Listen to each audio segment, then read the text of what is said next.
piso 7 de la facultad, en los laboratorios de la cátedra. Oportunamente se les va a hacer conocer la guía para que puedan ustedes preparar los materiales para estas clases. Bueno, hecho los anuncios, entonces veamos, continuaremos con el tema. Hemos hablado de las células sustentaculares de Sertoli, la importancia de estas. Vamos a agregar algo más sobre la importancia de estas células, que como ya dijimos, se forman esencialmente en su mayor parte, casi en su totalidad, durante el periodo prenatal y se mantienen así viables durante toda la etapa reproductiva del varón.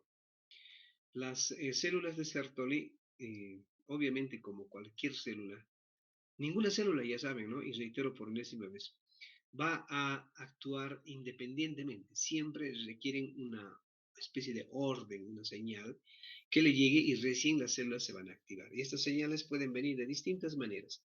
Estamos en el capítulo de endocrinología, entonces aquí las señales son hormonales. Las células de Sertoli presentan receptores para algunas hormonas como la folículo estimulante, que como ya saben es una hormona que viene desde la adenopófisis, igual que en el sexo femenino, ¿no es cierto? En el sexo femenino la folículo estimulante lo que va a hacer es estimular la formación de folículos y posterior ovulación.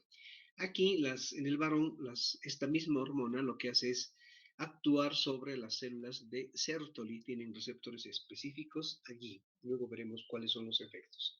Los andrógenos, que son las hormonas sexuales masculinas, también tienen un receptor en las células de Sertoli. Este es un aspecto muy importante en la fertilidad.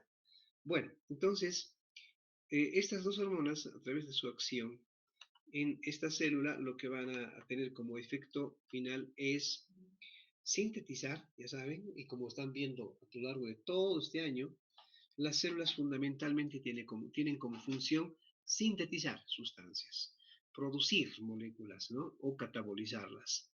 Es eso lo que hacen la mayoría de las células. Bien, o casi todas las células prácticamente. Entonces, la síntesis, ¿qué sintetizan las células sustentaculares de Sertoli? Una proteína fijadora de andrógenos. Los andrógenos, como veremos luego, son muy importantes en la espermiogénesis. Esto ocurre fuera de la célula, ¿no? En el espacio intersticial. Entonces los andrógenos tienen que llegar allí y tienen que tener, digamos, algo que los sostenga, que los mantenga allí. Esa es la proteína fijadura de andrógenos. Esa proteína es sintetizada por las células de Sertoli. Eh, Produce esta otra hormona que es la inhibina, que tiene como función inhibir como un mecanismo de retroalimentación, ¿no? Y especialmente la producción de regular la cantidad de hormonas que van a estimular a las células sustentaculares. Eh, la transferrina, como ya lo conocen también, es una proteína que transporta hierro y el hierro es importante en el proceso de la espermiogénesis. De tal manera que estas sustancias, a través de estas proteínas, tienen garantizada su presencia en los conductillos seminíferos para ayudar, para coadyuvar en el proceso de la espermiogénesis. Induce la actividad de la aromatasa. La aromatasa es una enzima que también existe en el tejido adiposo, que convierte al andrógeno en estrógeno, es decir, la hormona masculina la convierte en hormona femenina. Y esa es una acción muy importante, es fundamental, porque los estrógenos también son necesarios en el proceso de la formación de los espermatozoides. Bien, entonces, como los varones no producimos espermatozoides en los testículos, ¿no? Eh, tenemos los andrógenos que se convierten por la aromatasa en los estrógenos. Produce un activador del plasminógeno. Esa es otra sustancia muy importante ya en el proceso de formación, de maduración del espermatozoide para una posterior fecundación. De estas sustancias vamos a hablar luego en los siguientes cuadros, ¿no? De su utilidad. Entonces, todas estas son producidas o promovidas por las células sustentaculares de Sertoli. Estos resultados funcionales de estas células ocurren gracias a la estimulación de la hormona folículo estimulante y de los andrógenos. Entonces, vean ustedes la importancia del andrógeno en la gametogénesis e indirectamente en la fertilidad masculina, ¿verdad? Los andrógenos no son los exclusivos, no son los únicos, pero tienen un rol fundamental en esta función, en la reproducción. La cantidad de espermatozoides, como dijimos en la anterior clase, oscila más o menos en un promedio de 200 millones de células por día aproximadamente. Esto obviamente es en la etapa más reproductiva, digamos, lo más fértil del varón. Si bien el varón puede ser fértil durante toda su vida, desde el inicio de la pubertad, pues no es tan fértil en ciertas épocas, ¿no? La fertilidad disminuye, obviamente, con la edad. Entonces nos referimos a la etapa reproductiva más fértil, en donde la cantidad de espermatozoides alcanza estas cifras. Luego veremos la importancia de esta cantidad. Eh, y la producción de espermatozoides va a depender fundamentalmente del número y la funcionalidad de las células sustentaculares de Sertoli. Si estas están disfuncionales, por ejemplo, entonces la cantidad de espermatozoides va a disminuir, ¿no? Y eso puede inducir a una infertilidad. Ya dijimos que un óvulo es suficiente para la fecundación, pero un espermatozoide es insuficiente, absolutamente nula, ¿no? La posibilidad de fecundación con un solo espermatozoide. Por lo menos tiene que existir una cantidad alta en millones de estas células. Bueno, las células sustentaculares de Sertoli, por lo tanto, existen, digamos, viables en un número adecuado gracias a estímulos hormonales como los andrógenos y la folículo estimulante. Pero además, como ven aquí, las hormonas tiroideas también. Esto nos lleva a pensar de que una deficiencia de hormonas tiroideas también afectan a la fertilidad masculina, igual que la fertilidad femenina, ¿verdad? Esto está ya suficientemente conocido por ustedes. Bien, ¿y qué pasa con las otras células también importantes? Desde el punto de vista endocrino, las células intersticiales de Leydig. Estas células, como su nombre dice, están en el intersticio, están entre los conductillos seminíferos. La función más importante de estas células es producir hormonas sexuales masculinas, es decir, los andrógenos. El estímulo principal para la célula de Leydig viene de la hormona luteinizante. Como hormona luteinizante significa que forma cuerpo lúteo, pues en el varón no hay cuerpo lúteo, ¿no es cierto?, en la función gonadal. Pero esta hormona en el varón se llama hormona estimulante de las células intersticiales.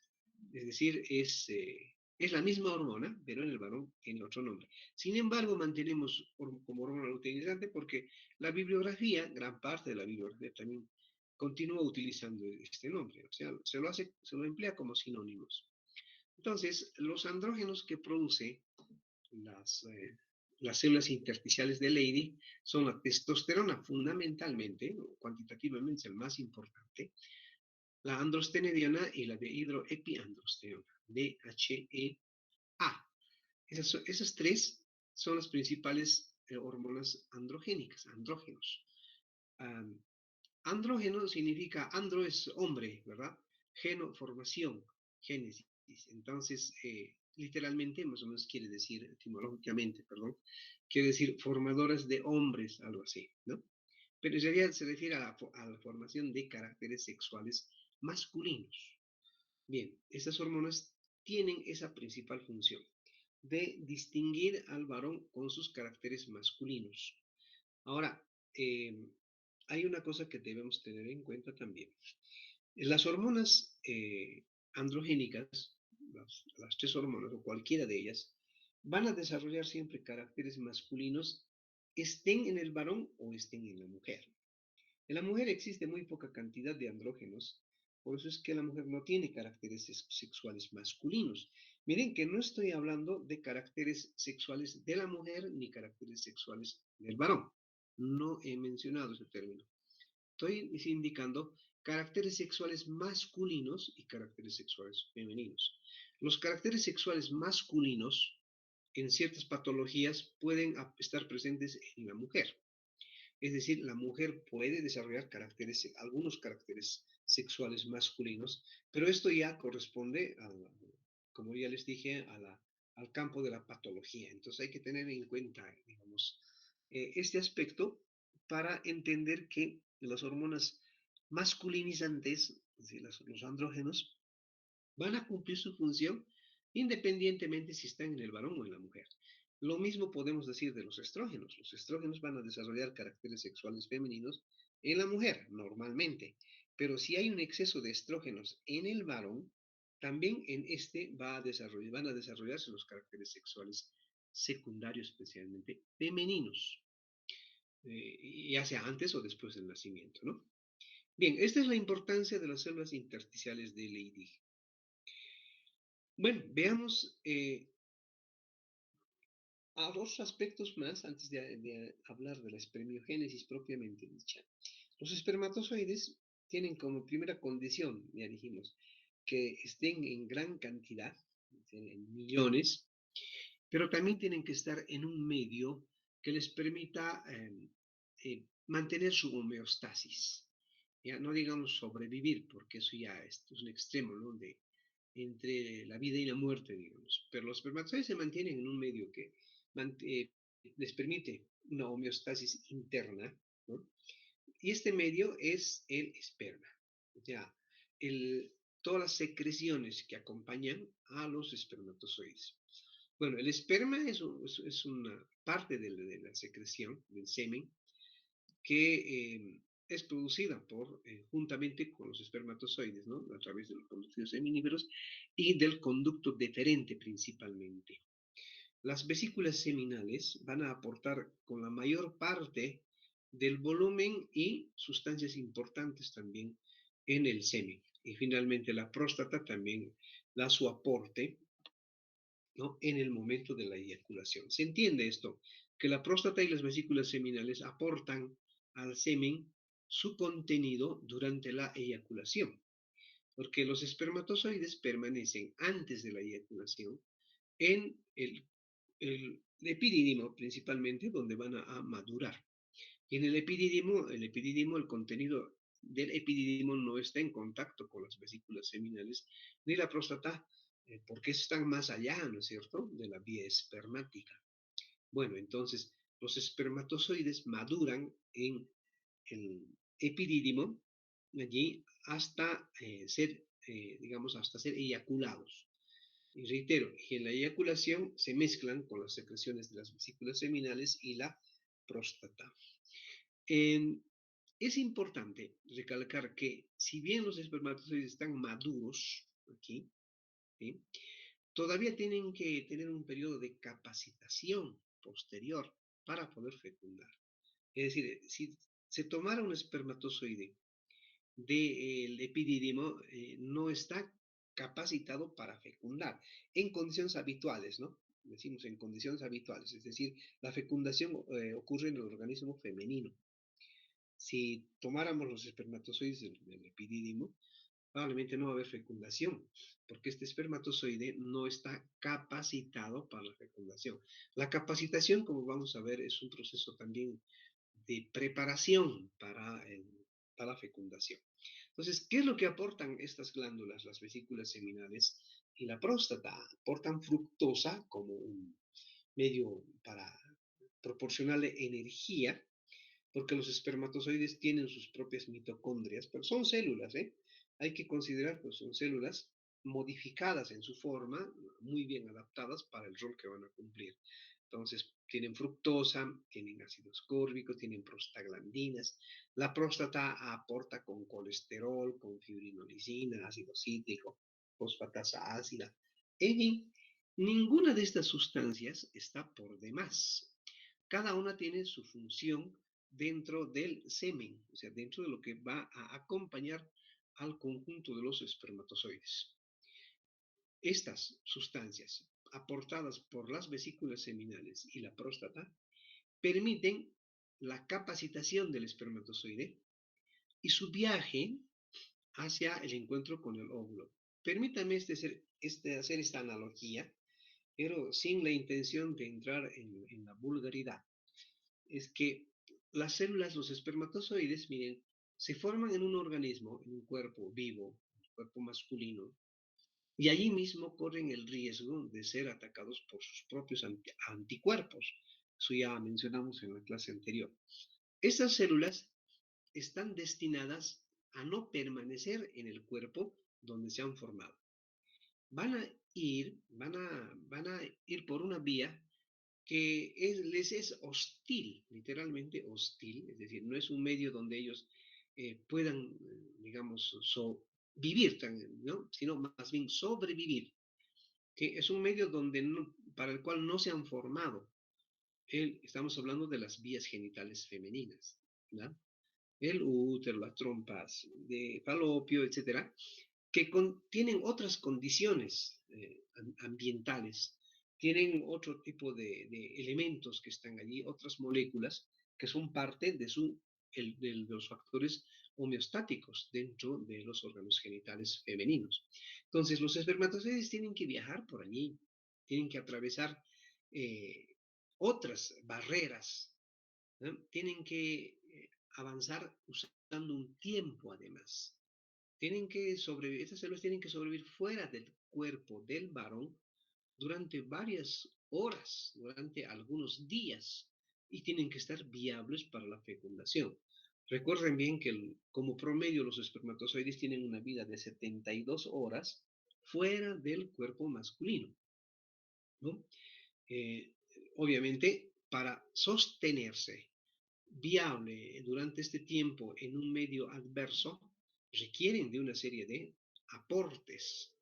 Y esos aportes vienen precisamente de las secreciones de las vesículas seminales y la próstata. Hagamos una analogía con los seres humanos que, por ejemplo, viajan, bueno, el ser humano viaja solo a la luna, ¿no es cierto? Bueno, entonces imaginen a la luna. La luna es un ambiente muy diferente a nuestro planeta Tierra.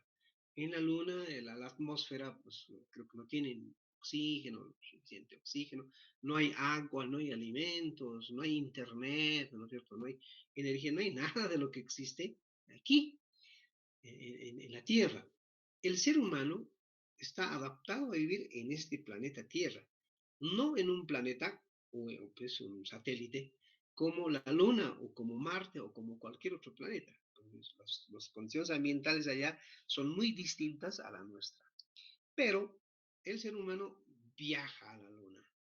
Entonces tiene que ir muy bien preparado, ¿no? Calcular el tiempo que va a permanecer y tener los suficientes nutrientes y todos los insumos pertrechos que les van a permitir sobrevivir durante ese tiempo hasta cumplir con su objetivo. Bueno, el ser humano tiene que volver, ¿no? Ese es el objetivo. Los espermatozoides no. Los espermatozoides están yendo literalmente a morir. A eso van. Los espermatozoides no tienen ninguna esperanza de sobrevivir más allá de las 72 horas. Nadie sueña con eso, ni un solo espermatozoide está ilusionado con eso. Ellos han nacido para morir, ¿m? Pero para cumplir un rol muy importante, ¿no? Uno de ellos va a fecundar y va a generar una nueva vida, ¿sí? Que bueno, durará muchos años, etcétera, etcétera, pero eso es otra historia. Entonces, los espermatozoides se preparan para un viaje así, ¿no? Así como los astronautas van a viajar a lo desconocido, ¿no? Prácticamente no van a utilizar nada de lo que encuentren en su viaje para beneficio propio, porque no saben qué es lo que van a encontrar primero, y además si lo que encuentran les va a servir para poder sobrevivir, porque allá lo único que interesa en un viaje a la luna es sobrevivir, ¿no es cierto? Bueno, su misión será recoger algunas muestras de rocas, minerales, hacer algunos experimentos científicos probablemente, pero más allá no va. Ellos no van a divertirse, ¿no? Bueno, los espermatozoides hacen lo mismo, es decir, están destinados a cumplir una función fuera del organismo donde se han formado. Y ellos, bueno, más bien que no tienen conciencia, pero es una forma de decir, ellos saben que van a morir muy pronto. Bueno, no les interesa eso, lo que les interesa es cumplir con su función. Entonces, para permitir esa sobrevivencia es que estas otras glándulas anexas a las vías espermáticas, todo eso ya conocen ustedes por anatomía, ¿no? Van a aportar con estas sustancias para permitir esa sobrevivencia, esa viabilidad del espermatozoide, hasta cumplir con su misión. Bien, ya dijimos que esta función de la espermiogénesis y de la formación de las espermátides, todo eso va a ocurrir en las paredes del conductillo seminífero, ¿verdad? Pero arropados por las células sustentaculares de Sertoli, que también proporcionan un medio adecuado, suficiente de aportes, etcétera, etcétera, a este proceso, ¿no? De división celular, primero mitótica y luego meiótica hasta convertirse en espermátides, y las espermátides luego se diferenciarán en espermatozoides. De eso hemos hablado ya en la anterior clase. Y la espermiogénesis propiamente dicha, entonces, es la transformación física, morfológica de las espermátides. Bueno, o espermátidas, como ven aquí. Entonces, estos ya tienen prácticamente todo para convertirse en un espermatozoide. O sea, tienen todos los elementos, pero ahora el espermatozoide tiene que prepararse, ¿no? Tiene que adecuarse para poder movilizarse, por ejemplo, para tener su propia fuente energética, porque ya no va a llegar sangre, ¿no?, a los espermatozoides, como a los tejidos, ¿no?, a las otras células. La sangre les lleva el nutriente, el oxígeno y todo lo demás. Pero los espermatozoides no, los espermatozoides tienen que generar su propia energía, tienen que tener su propio movimiento y tienen que tener, bueno, su propio combustible, todo equipado individualmente, como un soldado que va a ir a la... Es como un soldado de infantería, ¿eh? No va a utilizar ningún vehículo, él va a usar su fuerza muscular, ¿no? El soldado de infantería usa sus propios sentidos, su propia fuerza, y todo lo que necesita lleva en la mochila o lo lleva ahí adosado, amarrado en el cuerpo, todas las herramientas imprescindibles. Un soldado de infantería va a llevar algo de fuego, digamos, fósforo, un cuchillo y sal, eso es lo único que lleva, ¿no? No lleva nada más para alimentarse, bueno, con ello conseguirá y preparar sus alimentos, etcétera, etcétera. Es decir, va con lo mínimo necesario, imprescindible. Todo lo demás lo desecha, y eso es lo que ocurre en el proceso de espermiogénesis. La espermátida va a quedarse con, obviamente, el núcleo de la célula, porque esa es la carga preciosa que debe transportar. El núcleo es el lugar donde está la carga cromosómica, los 23 cromosomas, ¿verdad? Para la formación del nuevo ser. Es decir, ese es el, digamos, el elemento a llevar, ¿no? Son como los misiles, ustedes conocen los misiles de uso bélico, que los misiles tienen como objetivo transportar una carga, ¿no?, destructiva. No todo el misil es destructor, sino una parte nada más, no sé en qué parte del misil va, creo que va en la punta, pero es un aparato tan complejo, grande, aparatoso, por un aparato, entonces, que tiene su propio propulsor y todo lo demás, ¿no es cierto? Que le sirve para viajar, pero la carga principal está en un solo lugar, concentrado, que puede ser la parte radiactiva, no sé, lo que quieran hacer con los misiles, ¿no? Bueno, en el espermatozoide pasa lo mismo, pues aquí tenemos en el núcleo la carga genética, ese es el que va aquí. Y esta carga genética obviamente tiene que estar bastante bien protegida, ¿no? Cuidada.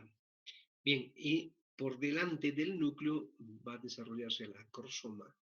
El acrosoma es como un capuchón, como un blindaje, entre comillas, es como una coraza para el núcleo que va en la parte delantera. Por detrás de la cabeza, o sea, y el cuello, comienzan a hacer un flagelo largo. Todos estos elementos son derivados de los organelos celulares, por si acaso, ¿no? O sea, ningún elemento extraño llega a la espermátide para formar parte del espermatozoide definitivo. Entonces, los filamentos, los microtúbulos, etcétera, van a constituir posteriormente el flagelo, y el flagelo desarrolla bastante, crece. Tienen la estructura de un flagelo, un cilio que ustedes ya conocen por histología, las mitocondrias, que son esenciales, son las baterías del espermatozoide, ¿no? Sin eso no va a funcionar, obviamente. Entonces, las mitocondrias que van a ubicarse a continuación del núcleo, ¿sí? En el eje que forma el flagelo, y esa parte va a recibir el nombre de cuello. Y la parte que ocupa el núcleo va a ser la cabeza, y la prolongación, ¿no? Del flagelo cubierto por la membrana citoplasmática, esa va a ser la cola, que es la parte motora, la parte que da movilidad, la que propulsa al espermatozoide. Es así. Entonces, una vez que el espermatozoide ha adquirido todos los elementos necesarios y ha desechado los que no le van a servir, ¿eh? ¿Cuál es el rol del espermatozoide? El espermatozoide no va a sintetizar proteínas, ¿no es cierto? No necesita sintetizar hormonas, enzimas y ya nada. Ya está, tiene todo allí listo, preparado para su misión.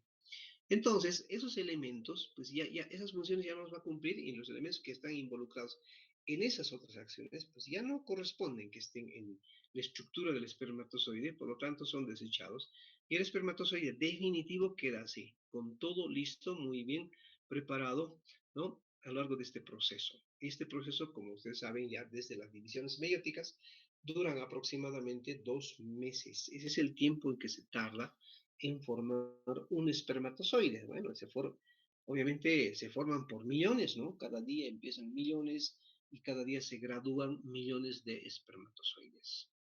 Y cada día mueren millones de espermatozoides. Imagínense el gasto que implica esto, ¿verdad? A los organismos vivientes. Pero es así, esa es la base del proceso de la reproducción. Bueno, solo para recordar entonces nuestra carga genética, de esto hemos repasado también en la anterior clase, ¿verdad? A través de las divisiones meióticas, la carga genética va a reducirse de los 46 que tenían al principio, ¿no? En la primera división meiótica ya tenemos células hija con 23 cromosomas cada uno, pero son cromosomas dobles, no, pero no tienen pareja, por eso decimos 23 cromosomas. Y ya las células que tienen 46 cromosomas, esas son las que tienen 23 pares de cromosomas. O sea, cada cromosoma tiene una pareja, ¿no? Si son 23 más las parejas son 46. Aquí, después de la primera división meiótica, solamente quedan los cromosomas 23 sin parejas. Pero estos cromosomas ya se llaman cromosomas dobles porque tienen duplicado su carga.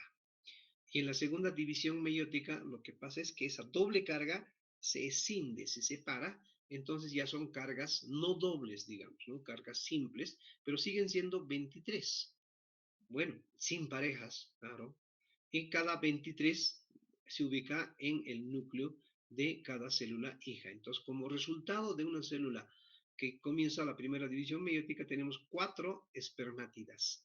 Estas espermátidas ya no tienen posibilidades de dividirse, son las que van a diferenciarse en espermatozoides. Ese es el proceso de la espermiogénesis, ¿no? Y el espermatozoide es el que recién, miren, tiene que todavía madurar una vez formado, ¿sí?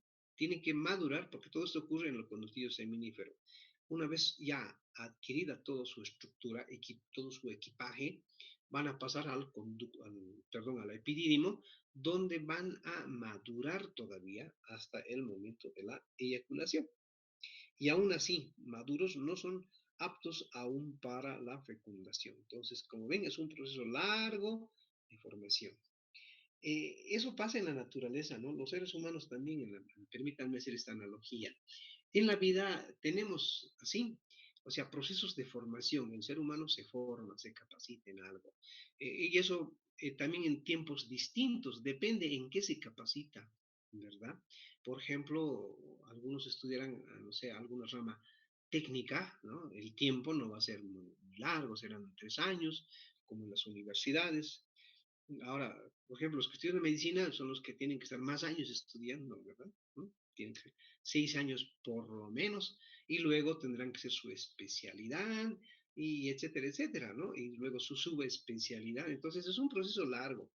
Esto va a depender de la complejidad y la importancia del trabajo que va a cumplir. el individuo en la sociedad. Si el trabajo que va a cumplir es de mucha responsabilidad, muy delicado, etcétera, etcétera, como la medicina, bueno, nos estamos ensalzando, pero no es gratis, porque eso es verdad. Entonces, necesitamos los seres humanos un largo proceso de capacitación, de formación, de instrucción, de entrenamiento, etcétera, para poder alcanzar la profesión médica, ¿no? Por su complejidad, por su importancia, etcétera, etcétera. Uno puede, si uno es jardinero, probablemente se le muera la mitad de las plantas del jardín. Bueno, pues ya, un poco de tristeza al dueño del jardín, pero se renuevan con nuevas plantas. Ya no tiene mucho impacto económico, político, social, afectivo, ¿verdad? Que la pérdida de un solo ser humano, por ejemplo. Entonces, a partir de eso, pues se acrecienta la importancia de nuestra profesión. Por eso es que el proceso de formación es largo, es la más larga de todas las profesiones. Algo de eso, algo parecido sucede en el resto de la naturaleza, como en la formación de los espermatozoides. Pero los espermatozoides, ¿por qué tienen que sufrir tantas cosas, ¿no? Incluso atacados por el propio organismo, o sea, incomprendidos, etcétera? Parece trágica la suerte del espermatozoide. Finalmente saben que van a ir a morir en 3 días, ¿no? Ya. Y muchos, la mayoría no va a cumplir ni siquiera el objetivo de fecundar. Imagínense qué vida tan desgraciada, pero es una labor importantísima, ¿no? Uno de los espermatozoides va a dar una carga genética para un nuevo ser que va a vivir muchos años más, una vida más, ¿no es cierto? Y las otras células, no sé, la célula de la piel, después de unas semanitas ya se descama y se muere, ¿no? ¿Y qué ha pasado? Mm, No ha nacido una nueva vida ni se ha perdido una nueva vida por eso, ¿verdad? ¿Sí? Pero no es que la piel no sea importante, sí es importante, pero no es tan importante como el espermatozoide. Si en la naturaleza ocurren cosas así, ¿sí? Hay cosas muy, muy importantes que requieren además una preparación también larga y compleja, ¿no? Como los espermatozoides. No estamos ensalzando, no estoy haciendo campaña para que hagan un monumento al espermatozoide ni nada de esas cosas, pero hay que destacar esta importancia y este dato interesante. A mí me ha parecido desde el principio muy curioso la vida de un espermatozoide, porque es un proceso muy distinto, muy peculiar de formación, ¿no? Y de función también, pero eso es parte de nuestra naturaleza. La anatomía de un espermatozoide, más o menos, esquemáticamente, entonces ya dijimos, contiene 23 cromosomas en el núcleo que aquí ya forma parte de la cabeza del espermatozoide. Por delante tenemos como una especie de capuchón llamado acrosoma, que es un conjunto de lípidos, de enzimas, etcétera, que forman una especie de coraza. Aquí es algo, hay que destacar algo importante. Si bien es una capa esencialmente lipídica que protege al núcleo en la cabeza, porque imagínense, este núcleo va a estar expuesto a una serie de enzimas, una serie de secreciones, ¿no es cierto?, después de la eyaculación, cuando vaya en busca del óvulo, ¿sí? El organismo femenino pues contiene, como cualquier organismo vivo, enzimas y una serie de elementos pHs que pueden ser hostiles y pueden destruir a la cabeza del espermatozoide, ¿no? Entonces el acrosoma, a través de su composición, protege contra esos factores, pero además el acrosoma en su interior lleva sus propias armas, lleva enzimas que van a degradar proteínas, glucoproteínas que vayan encontrando a su paso, ¿sí? Para abrirse vía, para abrirse camino, porque hay barreras, hay tapones mucosos que atravesar, etcétera, etcétera, ¿no es cierto? Si la crosoma contiene en su interior enzimas que van a digerir literalmente esas secreciones, otras proteínas que vayan encontrando en el organismo femenino ya rumbo a la fecundación. Bueno, obviamente bastante bien cubierta por las membranas, etcétera. En el cuello dijimos están las mitocondrias, que son las baterías, las mitocondrias van a proporcionarle ATP fundamentalmente para usarlo como energía en el movimiento, porque aquí hay bastante austeridad. Aquí se gasta energía, lo esencial. Por ejemplo, ustedes saben cómo se alimentan los que viajan, los humanos que viajan a otros, vean, van a orbitar la Tierra, ¿no? Van a sus estaciones espaciales durante semanas, algunos meses, ¿verdad? Viven ahí en el espacio, en un ambiente ahí, orbitando la Tierra. Y bueno, ¿con qué se alimentan ellos? ¿Qué comen? ¿Mm? No somos seres humanos, pues no tienen que comer todos los días, ¿verdad? Entonces llevan alimentos preparados, alimentos muy bien, seguramente concentrados, etcétera, etcétera. Y en alguna clase ya práctica mencionábamos esto, de que, bueno, no sé la composición de los alimentos, pero entre los ingredientes tienen alimentos andinos, alimentos nuestros. Lo menos yo me enteré hace muchos años de que el amaranto era uno de los alimentos que ellos, los de la NASA, ¿no? Utilizaban como ingrediente seguramente para preparar alimentos obviamente muy concentrados, ¿no? No hay que imaginarse que a los cosmonautas alimentándose con cuchara en un plato, no, pues ellos seguramente comen de otra manera, lo tomarán con tabletas, como galletas, así de sustancias, y así durante bastante tiempo. Las mitocondrias sirven para alimentar al espermatozoide con energía, pero esencialmente dijimos para dar movilidad a la cola. Y la cola es una estructura filamentosa, nada extraño, sino es parte de la célula, está formado por el mismo esqueleto, ¿no? Que forman los microtúbulos o los cilios y los flagelos que tenemos en la mayoría de nuestras células. Bien, estos desarrollan más en el espermatozoide y eso va a dar la movilidad, fundamentalmente la movilidad, eso es muy, muy importante. Esa es la estructura de un cilio. Contiene microtúbulos apareados, ¿verdad? El número de 9 pares y uno central. Entonces, ¿es esto? Bueno, no vamos a hablar de la mecánica de estos cilios para entender el movimiento, no es nuestra intención, pero es suficiente con conocer de que esta estructura es la que a través de los deslizamientos de los microtúbulos, ¿eh? Va a dar movimiento, va a dar flexibilidad, ondulación a la cola. Y esas ondulaciones de la cola son las que van a impulsar a el movimiento, ¿no? Al espermatozoide. Bien, ¿qué es lo que tiene el espermatozoide? Principales sustancias, ¿no? En algunas de sus partes. En el acrosoma, como dijimos, en el acrosoma, aparte de la cubierta, en el interior contiene enzimas como la hialuronidasa, la neurominidasa, la esterasa, la fosfolipasa A2, fosfolipasa A2. ¿Qué hace ahí la fosfolipasa A? La fosfolipasa digiere a los fosfolípidos, pues no es cierto. Entonces, vean ustedes que el espermatozoide está capacitado para digerir incluso membranas celulares, ¿m?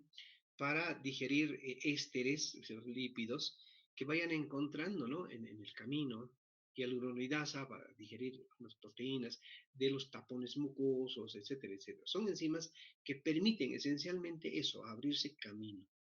En la parte intermedia ya sabemos están las mitocondrias, fundamentales para la energía. Esa es la parte muy, muy importante en un espermatozoide. Tendrán que tener una suficiente cantidad de mitocondrias funcionales, ¿verdad? Y gradualmente las mitocondrias irán, obviamente, claudicando y así el espermatozoide queda sin energía y finalmente muere. Claro, está en un medio adverso y finalmente va a terminar digerido seguramente por las enzimas del organismo femenino. Así, o eliminado, ¿no es cierto? Con las secreciones, qué sé yo. Y la cola formada por microtúbulos, ¿sí? Requiere ATP, requiere magnesio y requiere calcio también.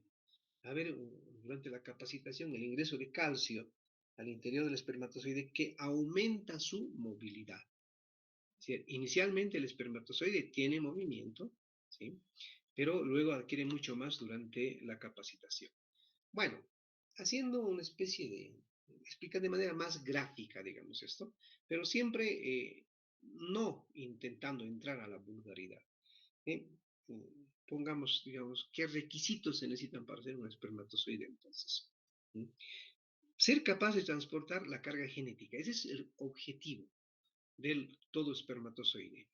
Llevar una carga genética. De lo contrario, el espermatozoide es inútil, ¿no? Si no tiene carga genética, ¿para qué va a ser espermatozoide, no es cierto? Que se dedique a otras cosas. Bueno, poseer suficiente suplemento energético para poder alcanzar el objetivo. Recuerden ustedes que la fecundación ocurre normalmente en la trompa uterina. Entonces el espermatozoide tiene que hacer un largo viaje, un viaje mucho más largo que el óvulo, ¿verdad? Desde el momento de la ovulación, pues tiene que llegar hasta los confines de la trompa uterina, allí, en la ampolla de la trompa uterina, es ahí donde generalmente ocurre la fecundación. Bueno, la energía, los mitocondrias tienen que alcanzarle hasta llegar allí, tienen que tener suficiente capacidad de locomoción. Aquí cada espermatozoide se va a mover, capacidad de vencer los medios adversos y entre comillas hostiles. ¿No? Hostiles para el espermatozoide, no son hostiles para el organismo femenino. Tiene que tener una capacidad de reconocer al óvulo. O sea, ¿cómo es que el espermatozoide reconoce al óvulo? ¿Qué sabe? ¿Alguien le ha mostrado una foto del óvulo durante la espermiogénesis o qué? ¿No? Y capacidad de fecundar, obviamente. Bueno, entonces, ¿por qué siempre surge la pregunta? ¿Por qué tantos millones de espermatozoides? Porque si finalmente va a fecundar uno. Ya gran parte de la explicación ya está dada, ¿no es cierto? Es decir, un solo espermatozoide no va a sobrevivir, si bien puede por sí mismo llegar hasta el óvulo, recorriendo esa distancia, etc., no va a poder vencer las barreras. Requiere de más elementos. Es como una guerra, ¿no? En una guerra, quien gana una guerra, pues no tiene todos los soldados vivos. Han muerto muchos soldados. ¿M? Pero ganaron la guerra, ¿no? Con muchas pérdidas. Imagínense, cuanto mayor sea la cantidad de efectivos en un ejército que combate, tienen mayores posibilidades de vencer la guerra, ¿verdad? Entonces, eso no siempre se aplica, ¿no? O sea, a lo largo de la historia hemos visto que no siempre es así, pero lleva ventaja, o sea, tiene más posibilidades de vencer cuanto mayor sea el número. El, a mí bueno, me parece interesante hacer una analogía, por ejemplo, con las competencias ciclísticas. No sé si ustedes ven o han espectado alguna competencia ciclística. Los ciclistas en una competencia larga, por ejemplo, de varios días y miles de kilómetros, corren por equipos, ¿no? Equipos formados por 5, 8, 10, dependiendo de la importancia y magnitud de la competencia. Entonces, digamos un equipo de 8 ciclistas. De los 8 ciclistas, los equipos más o menos tienen ya un designado para vencer, un líder, ¿no? Y por si algo pasa al líder, tienen alguien que pueda reemplazar. Pero los demás están prácticamente avisados de que no van a ganar, ¿sí? Van a trabajar para que gane el líder. Entonces, ¿para qué corren? Pues, ¿no es cierto? Bueno, esa es una pregunta que parece lógica también. Corren para ayudar a ganar al líder. Si ustedes ven en las competencias ciclísticas, en la mayor parte, corren en línea, ¿no es cierto? En fila. Va uno delante y bueno, y así. Eh, no todos quieren ir en la punta, adelante, ¿no? Especialmente cuando no están cerca de la meta. Lo que pasa es que el que va adelante en la punta sufre un desgaste físico porque tiene que romper con la resistencia del aire. Peor si hay viento, ¿no es cierto? Tiene que romper. Detrás de él, como va a velocidad, se crea una especie de vacío. Bueno, no será un vacío absoluto, pero hay menos densidad de aire. Entonces, el que va detrás del puntero hace menos esfuerzo porque no tiene que hacer mucha fuerza para vencer una barrera. La barrera ya no es tan fuerte, ¿no? Del aire, de la atmósfera. Y así sucesivamente hacia atrás. Por lo tanto, el que más se cansa, el que más desgaste sufre, es el que va pedaleando en la punta del pelotón en las competencias ciclísticas. Y generalmente van en la punta del pelotón los que están destinados a no ganar. Esos son los que van generalmente en la punta. Y un poco detrás van los que están destinados o están designados más bien a ganar, pero van ahorrando energía, ¿no? No sufriendo mucho desgaste. Cuando ya están en los últimos metros antes de la meta, entonces los que estaban en la punta se hacen a un lado, ya están agotados ya, no van a poder hacer su sprint. Entonces los que estaban cubiertos atrás son los que aceleran, ¿no? Y son los que van a ganar, porque tienen más fuerza, más energía. Bueno, el ser humano eh, actúa así, no solo en competencias deportivas, sino en la vida misma, ¿no? El éxito de la humanidad depende de su trabajo colectivo. Si el ser humano como individuo quiere tener éxito, tiene que trabajar en grupo y que su grupo sea exitoso. El ser humano que quiere ser exitoso como individuo, trabajando individualmente, no va a ser exitoso jamás. No decimos que va a ser un fracaso, seguramente tendrá un relativo éxito, pero no el que seguramente quiere tener o pudiera tener si trabajaba en equipo. Así es la naturaleza. Entonces, los espermatozoides, la gran cantidad de espermatozoides, ayuda en eso, ayuda en el viaje a los espermatozoides. Muchos espermatozoides seguramente mueren en el trayecto, ¿verdad?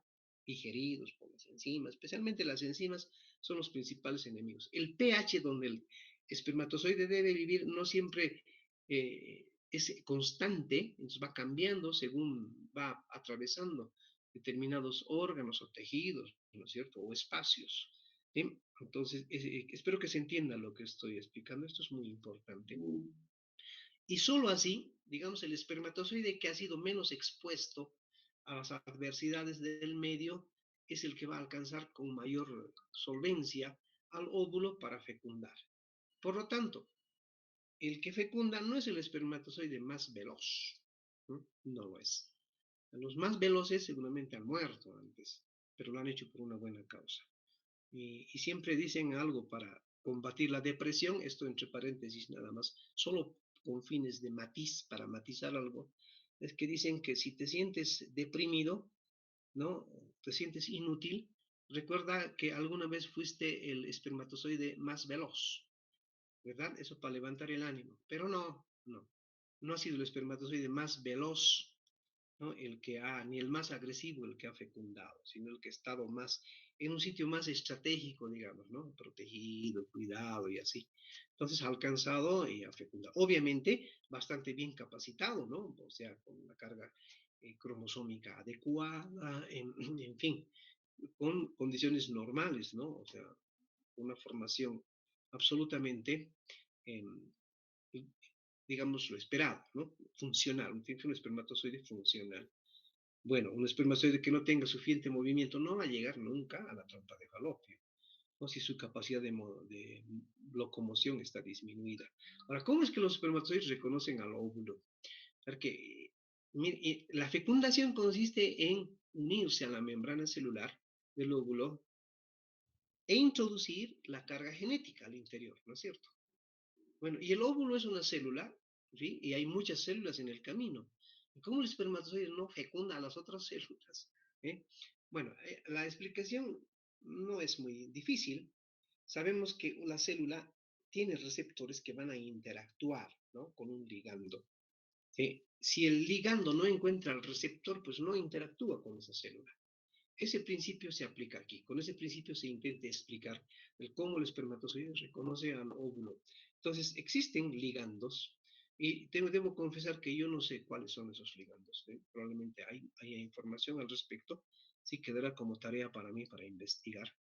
Pero el nombre del ligando, a eso me refiero, ¿no? O sea, la estructura, la molécula de la proteína que funciona como ligando y tiene un receptor en el óvulo y reconocido el receptor, obviamente va a interactuar y va a haber una reacción entre ambas células, espermatozoide y óvulo, para proceder ya con la fecundación, que es otro tema a explicar en otro momento. Muy bien, aquí vamos a terminar la clase. Creo que vamos a prolongarnos hasta el día jueves nuestras clases. ¿Eh? Pensaba avanzar un poco más, pero me parece que no lo vamos a conseguir.